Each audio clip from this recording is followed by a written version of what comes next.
वित्त के मामले में कराह रही। अमेरिका हो, यूरोप हो, यूके हो,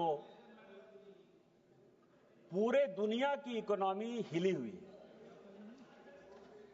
सभी जगह करंट अकाउंट डेफिसिट का मामला चल रहा है। इवन अमेरिका जैसे देश में भी ट्रंप यदि टैरिफ की बात कर रहे हैं या कह रहे हैं कि बराबरी का टैरिफ हम पूरी दुनिया में लगाएंगे, इसका कारण यह है कि यूएस जो अपने आप को वर्ल्ड का नंबर 1 हमेशा मानता है, मानता रहता है, उसकी इकोनॉमी हिली हुई।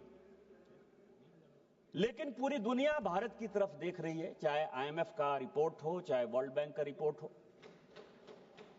चाहे किसी का भी रिपोर्ट हो, इंडिपेंडेंट रिपोर्ट हो, चाहे कांग्रेस के हमारे मित्र बोल रहे थे उनकी खुद की रिपोर्ट हो, वो सब ये कहती है कि भारत एक ऐसा सितारा बनकर उभरा है जिसने कि पिछले 10 साल में दुनिया को मात देते हुए अपने आप को वर्ल्ड की नंबर 3 इकोनॉमी की तरफ अपने आप को खींचा। 2014 तक, और ये पूरे सदन को जानने वाली बात है कि 2014 तक भारत की इकोनॉमी केवल और केवल 2 लाख करोड़ की थी, 2 लाख करोड़ डॉलर की थी। आज वो 10 साल में 4.5 लाख करोड़ डॉलर की है। ये पूरे सदन को और पूरे देश को जानने वाली बात है कि केवल जो है 2 ट्रिलियन डॉलर की इकोनॉमी 2014 तक, 70 साल में आपने इस देश को 2 ट्रिलियन डॉलर की इकोनॉमी दी और हमने 10 साल में उसको लगभग 4 साढ़े 4 करोड़ ट्रिलियन डॉलर में जो है पहुंचा दिया है। क्या है? क्या है? आपको दिखना नहीं आता? नहीं देखे। अभी कई एक लोगों ने कहा कि 35% जो यहां के अमीर आदमी हैं उन्होंने अपनी नागरिकता बदल ली, किसी देश में चले गए। थरूर साहब, आप तो बहुत दिन विदेश में रहे हैं। डॉम टैक्स के बाद यूके का क्या हाल है?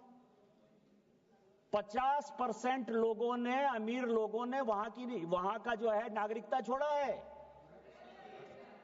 50% लोगों ने, वो दुबई के नागरिक हो रहे हैं, वो सिंगापुर के नागरिक हो रहे हैं, वो बनातू के नागरिक हो रहे हैं, वो जितने टैक्स हेवंस हैं उनके नागरिक हो रहे हैं। अमेरिका में पिछले 15 साल में क्या हुआ? बाइडेन के राज में पिछले 4 साल में लगभग 22%, जो अमेरिका कहता था कि हम पूरी दुनिया को अब दिशा देते हैं और सभी अमेरिका आना चाहते हैं, 22% लोगों ने वहां की नागरिकता छोड़ी है। 22%। और पूरे यूरोपियन यूनियन में 33% लोगों ने नागरिकता छोड़ी है। आप भारत की बात करते हैं। लोग यदि टैक्स छोड़ना चाहते हैं, विल सब्सटेंशिएट, जो मैं कहता हूं उसको मैं सब्सटेंशिएट करूंगा।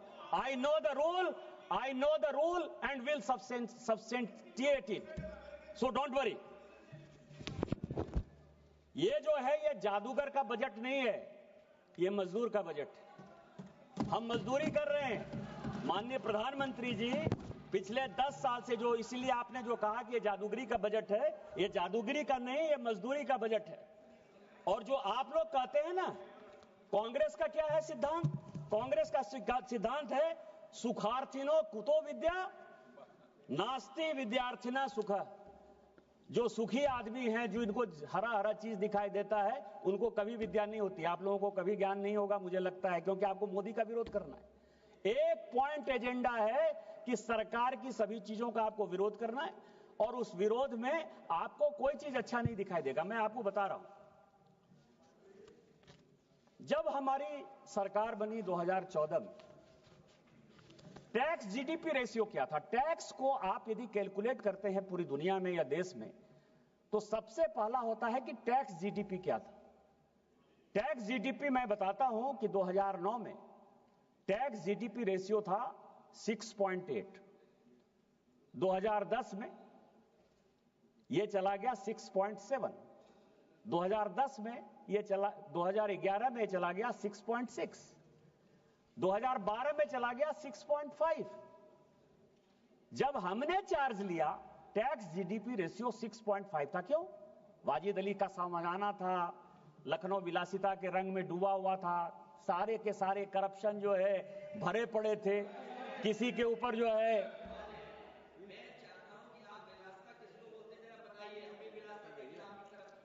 अध्यक्ष महोदय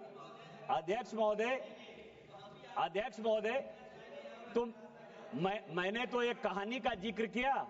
उस कहानी में वाजिद अली शाह लखनऊ के नवाब हुआ करते थे और उनके ऊपर जो कहानी लिखी गई वो कहा गया कि आज टैक्स जीडीपी रेशियो लगभग 11.7% पर है।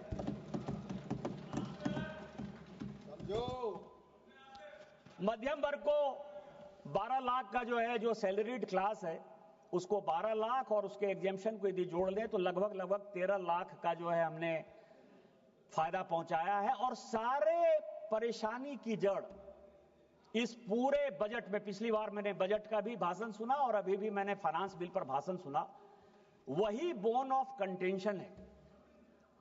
आज आप टैक्स कंसेशन, टैक्स रिबेट, मध्यम वर्ग, गरीब सबकी बात करते हैं।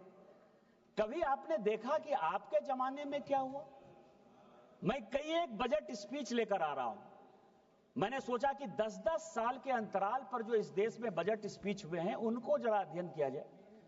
1954 में मैं सीडी देशमुख साहब का बजट स्पीच लेकर आया।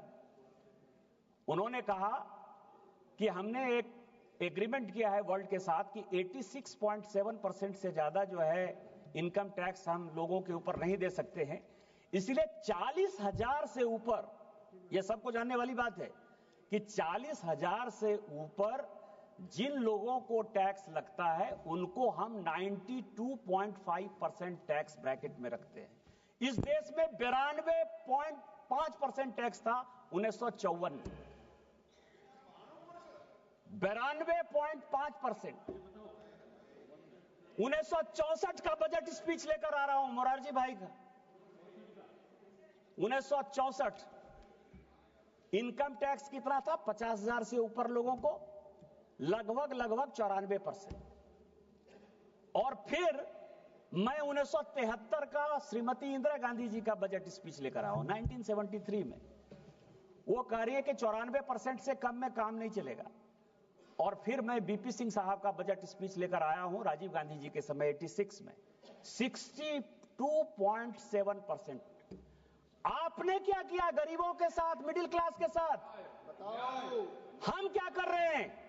हमने 13 लाख रुपया जो सैलरीड क्लास का है उसको हमने कहा कि आपको 1 रुपया टैक्स नहीं देना पड़ेगा। और यदि एक परिवार में 4 लोग हैं, 4 लोग कमाते हैं, यदि हस्बैंड है, वाइफ है, उसके बच्चे हैं, तो लगभग आप समझिए कि 50 लाख से ऊपर किसी को टैक्स नहीं लगेगा। और कौन ऐसा परिवार है इस देश में, कुछ लोगों को छोड़ दीजिए 2%, 3% को, जिसके यहां की 50 लाख से ज्यादा इनकम है? आप क्या बात करेंगे? दूसरा मैं लेकर आया हूं कॉर्पोरेट। अभी बहुत बड़ी बात कही कॉर्पोरेट। इस देश को जानने वाली बात है कुछ चीजें। 1966 में रिलायंस, हमारे सरकार को बहुत कहा जाता है कि अडानी की सरकार है, अंबानी की सरकार है।